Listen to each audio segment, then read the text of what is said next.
Right, so hello and welcome back to Books and Things, and welcome to another video. And today I'm going to be doing my February wrap up and talking about the books that I read in February.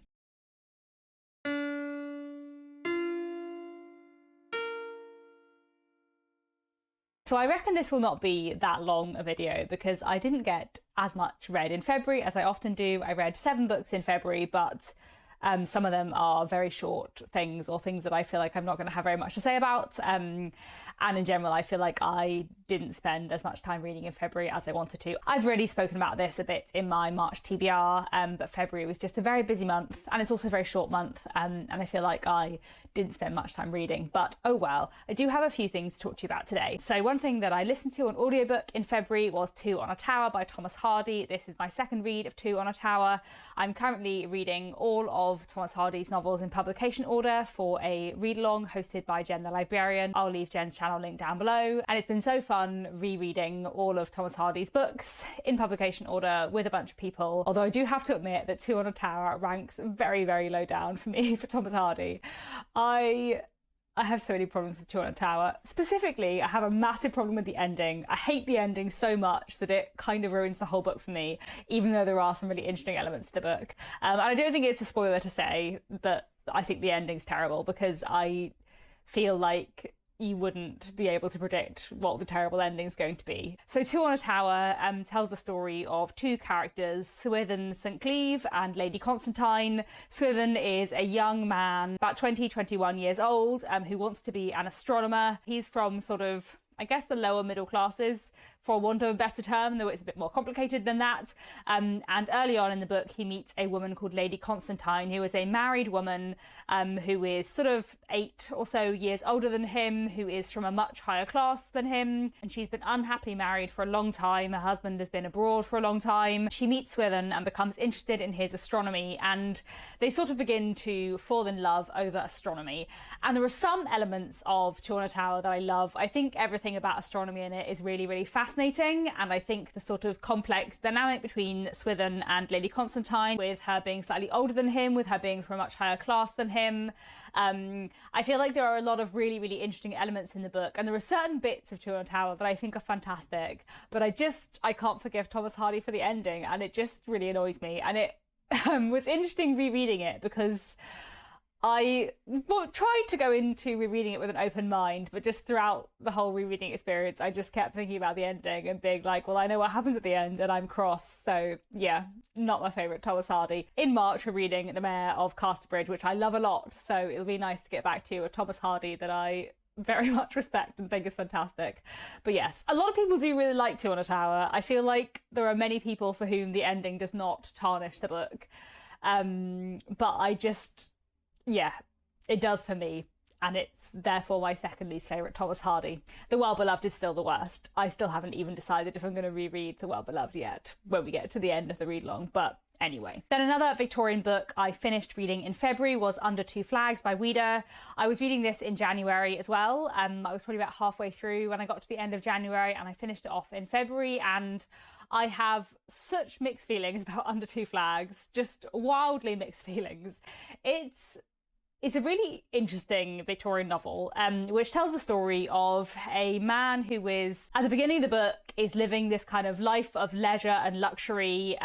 He is the younger son of a nobleman. He's often in debt, but he kind of never really worries about it too much. He is constantly, flirting with married women and doing a lot of horse racing, so much horse racing, and he's living a life of leisure and idleness, and then something happens that blows apart the life he is living, and he ends up moving abroad and joining the French army in Algeria, and we follow him fighting in the colonial wars there, meeting a young woman called Cigarette, who becomes quite an important character, and various other things happen to him in Algeria. The story kind of goes on from there. And I would say that for the first sort of 2/3 to 3/4 of Under Two Flags, I found it a real slog, quite boring, quite dry. I was really, really struggling with the writing style.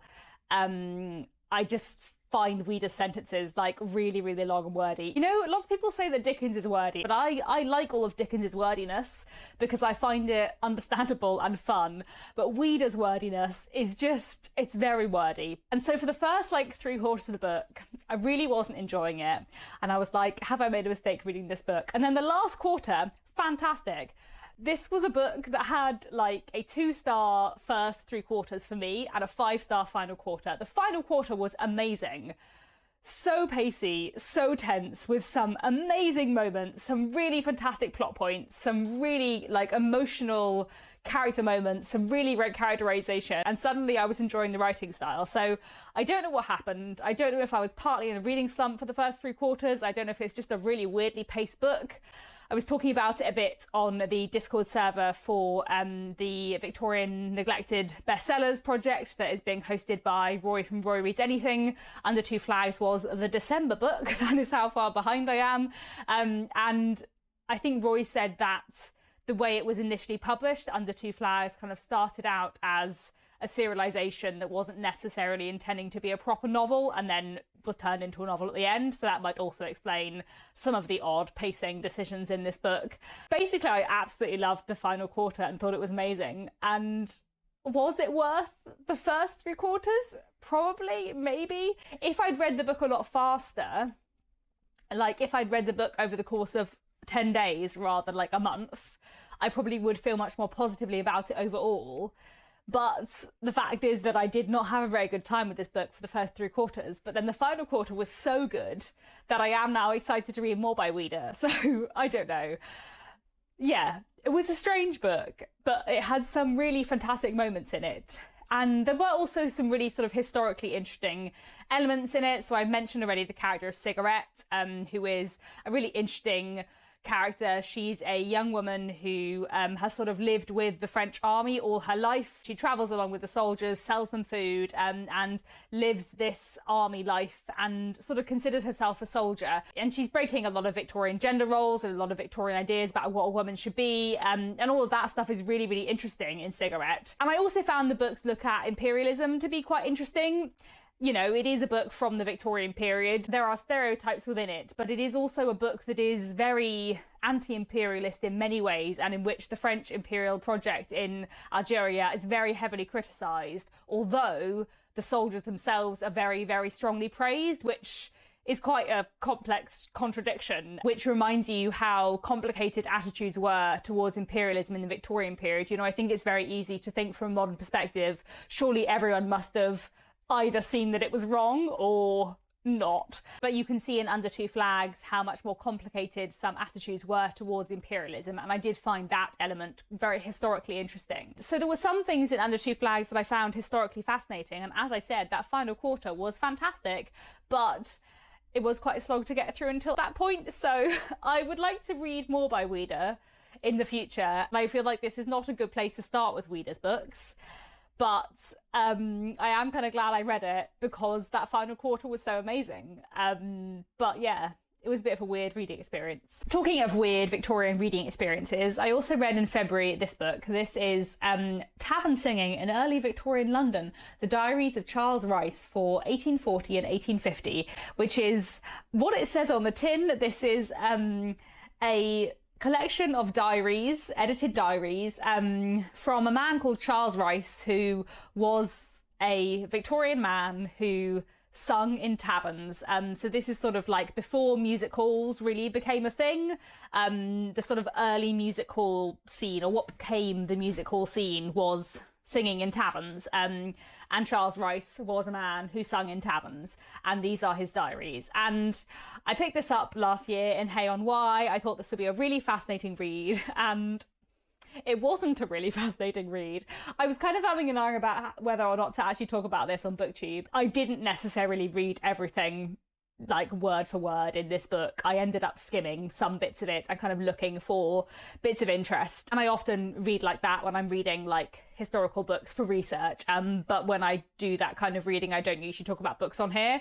But I remember when I hauled this, quite a few people said they were interested in hearing more about it. So I thought I would talk about it today. But as I said, it wasn't that exciting. Basically, most of the diary entries are, I woke up at 7, I went to work at the British Museum. He was a porter at the British Museum, but he never says anything about the British Museum, though I would have found that interesting. Anyway, basically the diaries are, I woke up at 7, I went to work, I had dinner, I went to the tavern, I sung these 8 songs, I went to bed at 11. And then the next day I woke up at 7. Like, that's basically every single diary entry, which is completely fair enough to Charles Rice. He did not write these ever thinking they would be published, so of course they're not very exciting. It's mostly just him recording his day and the songs he sung. And the songs he sung, the titles are interesting, but like you can't really find the songs anywhere. Like I looked up quite a lot of them and you can't really find the lyrics or the music or anything now. A couple you could, but the vast majority you can't.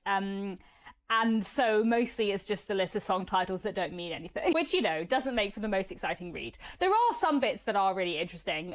Like every now and then there'll be another performer who's singing in the tavern who he thinks is really bad, and then he'll like go on a rant about how bad a singer they are. And that's quite interesting to read. There's a few bits here and there that I found more interesting. I think if you were studying tavern singing or music in the early Victorian period, it probably will be more interesting, but I think as someone who has like an interest in the Victorian period as a whole, this didn't really teach me very much or give me very much at all. So yes, a bit of a odd read, but there we go. While I'm talking about non-fiction, actually, let me also talk about The Mysterious Case of the Victorian Female Detective by Sarah Lodge.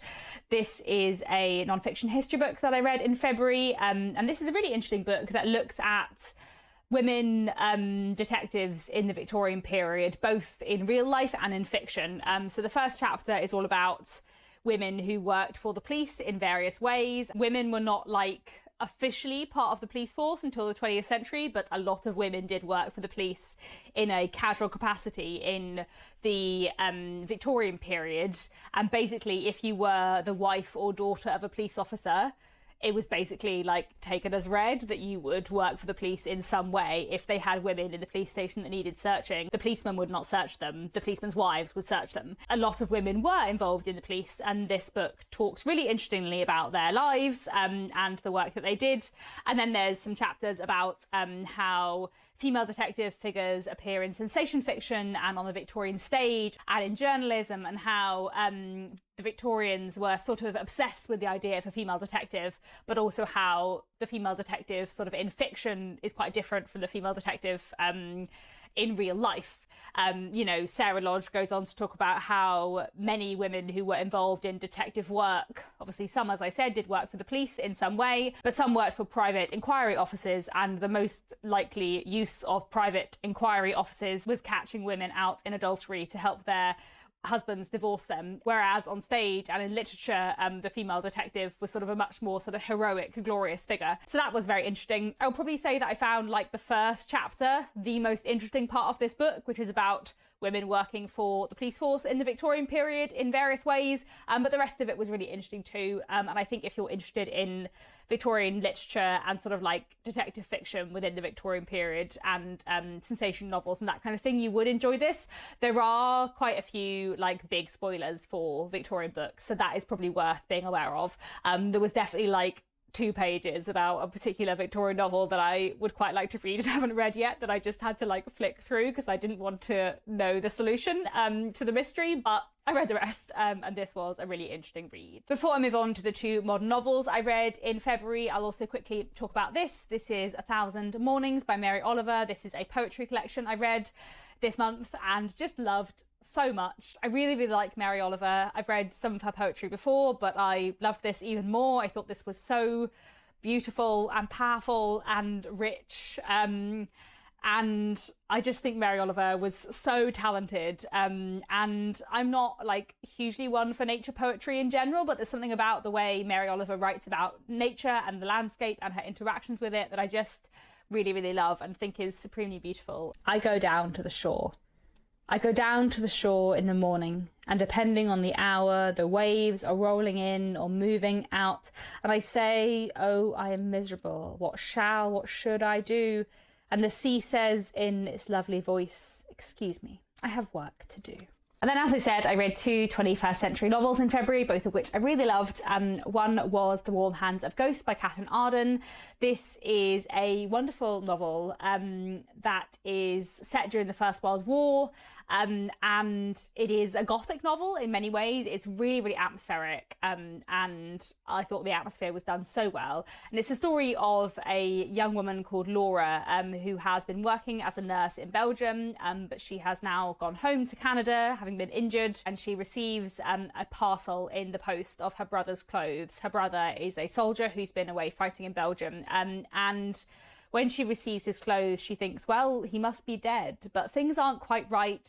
Things don't add up. She can't get proper answers. So she ends up going back to Belgium to try and find her brother, Freddie. And so we follow Laura during the First World War, her trying to work out what happened to Freddie, whether or not he's alive. And meanwhile, we're also following Freddie several months earlier, and what happened to him.